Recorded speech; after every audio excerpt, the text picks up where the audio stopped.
And we're back now with Congressman Steny Hoyer, just reelected the #2 man in the House Democratic leadership.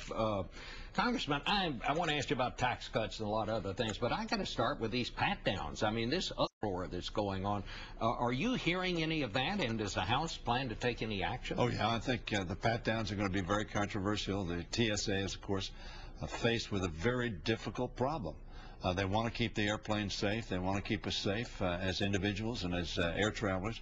On the other hand, they also want to honor our personal privacy.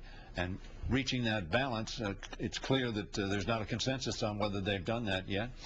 Benny Thompson, the chairman of the Homeland Security Committee, has written to TSA looking for a response, looking for how they analyze this. There are going to be hearings on this. So it's a very controversial item with two worthy objectives. Number one, keeping us safe, but number two, also honoring our personal privacy. Well, I mean, would you want to undergo one of those I don't things? think any of us would want to undergo that. I don't think any of us feel that the discomfort and the delay is something that we like. But most people understand that we've got to keep airplanes safe. Let's also talk a little bit about this whole business of these trials of these terrorists. We know what happened last week. You heard what the Secretary of State says. Do you think there will be a move in the House to cut off these funds? I know the Republicans are already talking about to bar these people from being moved from Guantanamo. Well, of course, as you know, we've had that. We haven't had any authorization for such movement, except for trial. But I think the answer is there's great concern. I'm not sure it's very warranted. Whatever happened in this trial, it was held here in a Title III court, and it was held safely in this court. Now, the outcome, one count out of, I think, 250 or 275 counts, was disappointing. However, the count that he was convicted on has a 25-year to life sentence, and of course at the federal level there's no parole, so he's going to spend a very long time in jail. Given your druthers, would you rather see them tried in a civilian court or in a military court? What I've suggested to the administration 2 years ago, that we look at the option of having either military commissions or Title III courts. I've been down to Guantanamo. There are facilities in place there. Do it there. Title III court can sit there. You don't have to bring them to the United States. I think under the Constitution we could clearly impanel a Title III court to dispose of these cases in a proper way in Guantanamo itself.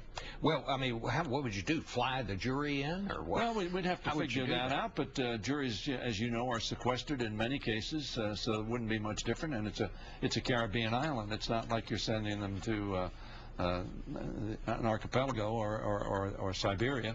But the fact is that we need to figure out how to get these cases resolved, whether we do it through military commissions or Title III courts. And I think you're right, bringing them to the United States, given the current concerns and makeup of the Congress, probably not going to happen.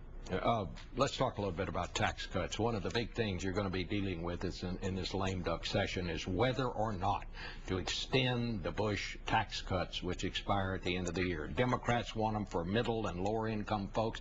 Republicans say, no way, you've got to also extend them for people in the upper income brackets. We keep hearing hints, signals, whispers that the president might be willing to compromise, maybe make those tax cuts for the upper income folks temporary in order to get the ones for the lower income people. Would House Democrats be willing to go along with that, or do you have a problem with the president? Bob, I don't have a problem with the president, and exactly what he says on this is he's for the 250,000 and under. That's his position. That's our position.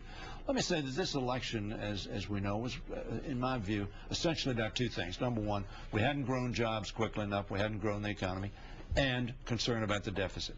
Now, if you're going to try to balance those two things, one of the things you don't want to do is have average working Americans have an increase in their taxes. We're absolutely opposed to that happening, and we're going to work towards not making sure that working Americans don't have an increase in their taxes. On the other hand, there's a great concern about the deficit, which means the best off of us have to contribute to making sure that we pay for what we buy. That's the balance we have to make, and I'm hopeful that we can work together and find common ground on this issue, trying to work on both growing the economy and bringing the deficit down, because I think that's what Americans want.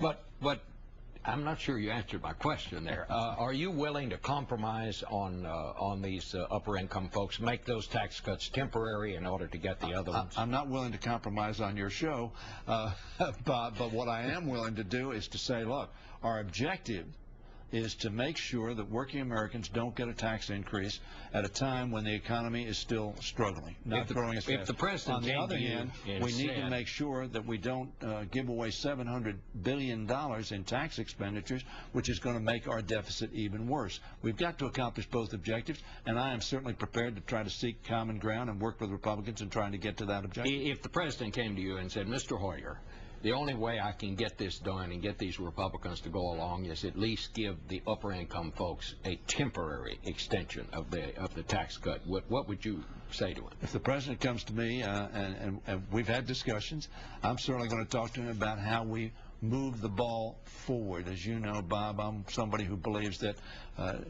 no action at a time of challenge is really not the way to go. But you're not going to tell me what you're going to say to him. No, I think that's probably correct. All right.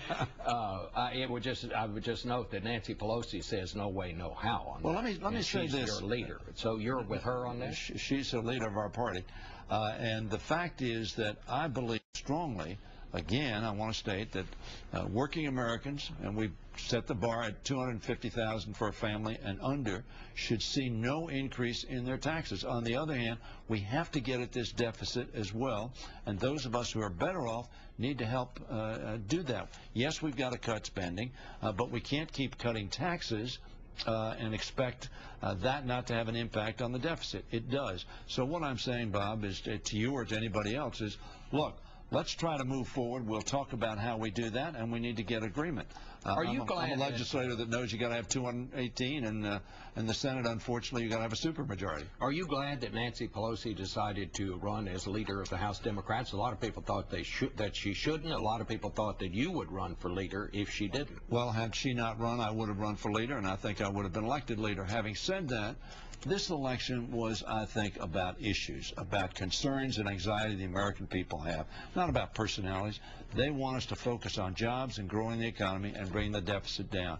I think Leader Pelosi will do that. I'll do that. Hopefully our Republican colleagues will do that as well, and we'll find common cause to reach that objective. All right. Steny Hoyer, always enjoy having you with us. Thanks, Bob. Thanks for being here. I'll be back in a moment with some final thoughts.